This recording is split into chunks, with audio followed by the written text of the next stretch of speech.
నమస్తే TV triple 9 news ఇక వార్తల్లోని వివరాలు చూద్దాం. స్థానిక జ్యోతిరావు పూలే విగ్రహం వద్ద 36 గంటల నిరవధిక నిరాహార దీక్ష విరమించడానికి ముఖ్య అతిథులుగా యాదవ హక్కుల పోరాట సమితి రాష్ట్ర అధ్యక్షులు ఇస్రాపు శేఖర్ యాదవ్, డాక్టర్ మురపాల బాలాజీ యాదవ్ మాట్లాడుతూ యాదవ సంఘాల ఐక్యవేదిక గత 47 రోజులుగా విజయనగరం నియోజకవర్గం అసెంబ్లీ సీటును యాదవులకి కేటాయించాలని దఫాలుగా వారు చేపట్టిన కార్యక్రమాన్ని విజయనగరం జిల్లాలో ఉన్న యాదవులకు రాజకీయ చైతన్యం వచ్చే విధంగా ఉన్నాయని, పార్టీలకు యాదవుల తాలూకా పరిస్థితిని పూర్తి స్థాయిలో అర్థమయ్యే విధంగా తెలియజేశారని, ఈ 36 గంటల నిరవధిక నిరాహార దీక్షల వల్ల జిల్లా మరియు రాష్ట్రంలో ఉండే త్రిముఖ పార్టీలకు యాదవ తాలూకా దమ్మును చాటారని, తదుపరి కార్యక్రమానికి బీసీ సంఘాల యాదవ సంఘాలు ప్రముఖ సామాజికవేత్తలు పూర్తి స్థాయిలో మద్దతు ఇస్తామని, మీరు అనుకునే లక్ష్యాన్ని సాధించడం వరకు మా మద్దతు కొనసాగుతుందని చెప్పి దీక్షను విరమింపజేశారు. ఈ కార్యక్రమంలో యాదవ సంఘాల ఐక్యవేదిక రాష్ట్ర అధ్యక్షులు బిషపు సాయి కిరణ్ యాదవ్, బీసీ సంఘం జిల్లా అధ్యక్షుడు గులగాన రమేష్ యాదవ్, డాక్టర్ మురపాల బాలాజీ యాదవ్, పడాల గణేష్ యాదవ్, చైతన్య ప్రకాష్, ఊరవాసు యాదవ్, ఐక్యవేదిక జిల్లా యువజన అధ్యక్షుడు బి సతీష్ యాదవ్, వంశీ యాదవ్ తదితరులు పాల్గొన్నారు.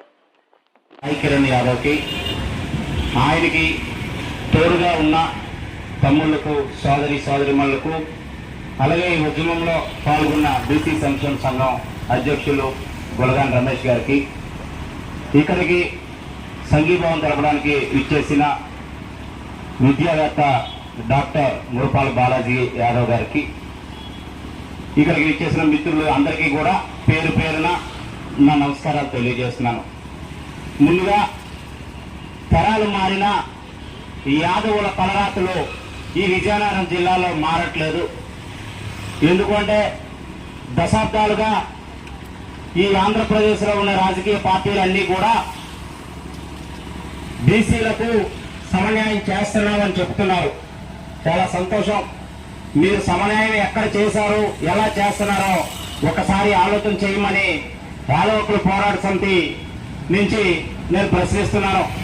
విజయనగరం జిల్లాలో పుట్టిన ఏ యాదవుల్ని మీరు గౌరవించారు, గుర్తించారని నేను అడుగుతున్నాను.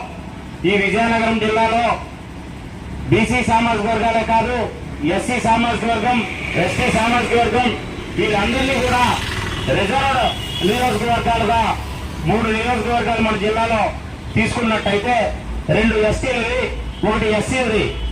అక్కడ కూడా మా యాదవులు ఉన్నాం. ఒక్కొక్క నియోజకవర్గంలో సుమారు 20,000 పైచలకు యాదవులు అక్కడ ఉన్నాం. అలాగే మిగతా నియోజకవర్గాల్లో చూసుకున్నట్టయితే ఇక్కడ తూర్పు కాపు సోదరులకు ఇచ్చినా చేశాము, వెలమ సోదరులకు ఇచ్చినా చేశాము, క్షత్రియులకు ఇచ్చినా చేశాము, వైశ్యులకు ఇచ్చినా చేశాము. అక్కడ ఎస్సీ సోదరులకు చేశాము, ఎస్టీ సోదరులకు చేశాము. ఈ జిల్లా వ్యాప్తంగా ప్రధానంగా ఉన్న వాళ్ళు గుర్తించిన ప్రతి ఒక్కరిని కూడా హక్కులు చేర్చుకున్న చరిత్ర ఏదైనా ఉందంటే అది యాదవులని నేను సగర్వంగా చెప్పగలను. ఈ రాష్ట్ర రాజకీయ పార్టీలు యాదవుల్ని ఎందుకంత చెల్లుచూపు చూస్తున్నాయి, యాదవులకు రావాల్సిన వాటా ఎందుకు ఇవ్వట్లేదని నేను అడుగుతున్నాను. ఈ రోజు ప్రశ్నించకపోతే మరొక 5 ఏళ్ళు యాదవులు వెనక్కి వెళ్ళిపోతారు. దయచేసి ఈ రాజకీయ పార్టీలను ఒకటే ప్రశ్నిస్తున్నాను. ఈ మీడియా ద్వారా, ఈ వేదిక ద్వారా ఈ జిల్లాలో ఉన్న యావత్ ప్రజానికానికి, అన్ని సామాజిక వర్గాలకి కూడా చేతులు జోడించి నేను నిర్ణయించుకుంటుంది ఏమంటే, గతంలో మీ సామాజిక వర్గాలకు అవకాశం వచ్చినప్పుడు ఈ జిల్లాలో ప్రతి యాదవుడు కూడా మీ సామాజిక వర్గాలకి తోడుగా నీడగా ఉండి మీకు అండగా ఉండి గెలిపించిన చరిత్ర యాదవుడి. అటువంటిది ఈరోజు యాదవులు 2 లక్షల పైసలకు ఈ జిల్లాలో ఉన్నప్పటికీ కూడా యాదవులకంటూ సరైన నాయకత్వం లేదు. ఒక ఎమ్మెల్యే లేడు, ఒక ఎమ్మెల్సీ లేదు, ఒక ఎంపీ లేదు.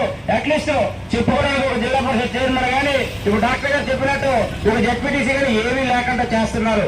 అంటే యాదవులను మీరు వెనక్కి తొక్కేస్తున్నారు.